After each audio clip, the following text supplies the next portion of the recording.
नमस्कार, मैं हूं सत्यपाल और आप देख रहे हैं CWB Hindi news. Haryana CM की घोषणा पर सियासी घमासान, नई पंचायतों के लिए 100 करोड़ का ऐलान, कांग्रेस बोली 4 जिले बाकी, आचार संहिता का है उल्लंघन। हरियाणा में पंचायत चुनाव के बीच सीएम मनोहर लाल खट्टर के ऐलान से सियासी घमासान मच गया है। सीएम ने कल झज्जर जिले में कहा कि नई ग्राम पंचायत के कामों के लिए 100 करोड़ रुपए देंगे। वहीं लोक निर्माण विभाग यानी PWD की सड़कों की मरम्मत पर 100 करोड़ रुपए खर्च किए जाएंगे। हरियाणा कांग्रेस के अध्यक्ष उदय भान ने सीएम की घोषणाओं पर सवाल खड़े किए हैं। कहा, यह सरासर आचार संहिता का उल्लंघन है। डेरा प्रमुख राम रहीम को पंजाब एंड हरियाणा हाईकोर्ट ने बड़ी राहत दी है। हाईकोर्ट ने डेरा प्रमुख की 40 दिन की पैरोल के खिलाफ दायर याचिका को खारिज कर दिया है। हाईकोर्ट ने याचिका दायर करने पर सवाल उठाए, जिसके बाद याचिकाकर्ता ने अपनी याचिका वापस ले ली। हाईकोर्ट ने हरियाणा सरकार को निर्देश दिए हैं कि याचिकाकर्ता ने चीफ सेक्रेटरी को मांग पत्र दिया है, सरकार उस पर गौर करे और उचित कार्रवाई करे। हरियाणा डेंगू की चपेट में आ चुका है। इस साल के 10 महीने में ही डेंगू से 14 मौतें हो चुकी हैं, जबकि पिछले पूरे साल में 13 मौतें हुई थी। इस साल अभी तक 6151 लोगों की रिपोर्ट पॉजिटिव आ चुकी है। सबसे ज्यादा खराब हालात पंचकुला और हिसार जिले की है।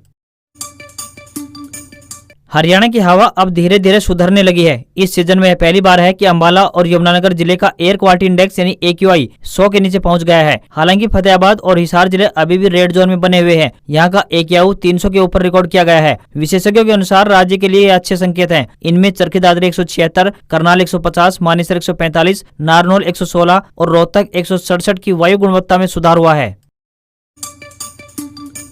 हरियाणा के कर्मचारियों के लिए वेरिफिकेशन रिमाइंडर भेजा गया है। अभी तक 2,32,000 कर्मचारियों की सर्विस बुक वेरीफाइड हो पाई है, जबकि राज्य के विभिन्न विभागों में 2,65,000 कर्मचारी कार्यरत हैं। शेष बचे 33,000 कर्मचारियों को सर्विस बुक वेरीफाइड कराने के लिए 30 नवंबर तक का टाइम दिया गया है।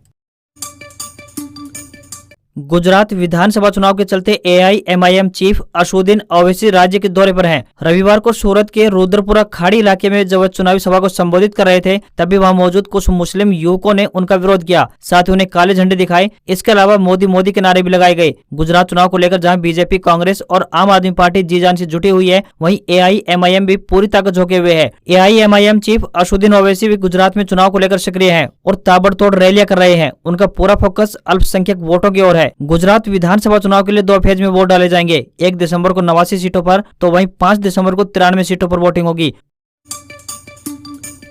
जम्मू कश्मीर में सर्दियों का मौसम शुरू हो चुका है। पिछले कई दिनों से कश्मीर के कुछ इलाकों में बर्फ की चादर नजर आ रही है। सोमवार को भी गुलमर्ग, पहलगाम, बनिहाल समेत कई इलाकों में ताजा बर्फबारी हुई है। वहीं जम्मू कश्मीर के डोडा और पुंछ में भी बर्फबारी हुई है। मैदानी इलाकों में रुक रुक कर बारिश हो रही है। इससे ठंड और बढ़ गई है। मौसम विभाग के अनुसार 18 नवंबर तक बारिश और बर्फ गिरने का सिलसिला जारी रहेगा।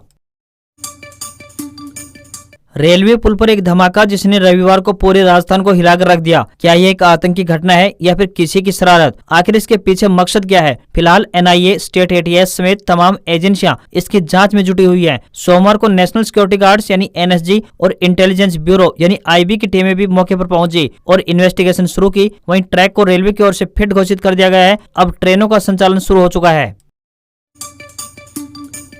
पंजाब के अमृतसर में भूकंप के झटके, 4.1 मैग्नीट्यूड तीव्रता। पाकिस्तान की चिनियोट शहर से 8 किलोमीटर दूर मिला केंद्र। अमृतसर सहित पंजाब के अन्य हिस्सों में सोमवार अल सुबह भूकंप के झटके महसूस किए गए हैं। नेशनल सेंटर ऑफ भूकंप विज्ञान से मिली जानकारी के अनुसार इस भूकंप की तीव्रता 4.1 मैग्नीट्यूड थी, जो किसी भी इमारत को हिलाने में सक्षम है। वहीं इस भूकंप का केंद्र बिंदु पाकिस्तान में बताया जा रहा है। नेशनल सेंटर ऑफ भूकंप विज्ञान से मिली जानकारी के अनुसार अल सुबह 3:42 पर अमृतसर में 4.1 मैग्नीट्यूड तीव्रता के झटके महसूस किए गए। इस भूकंप से अभी तक किसी भी जानमाल के नुकसान की सूचना नहीं मिली है। 2 दिन पहले दिल्ली NCR में शनिवार 12 नवंबर 2022 की रात 7:57 पर भूकंप के झटके महसूस किए गए थे।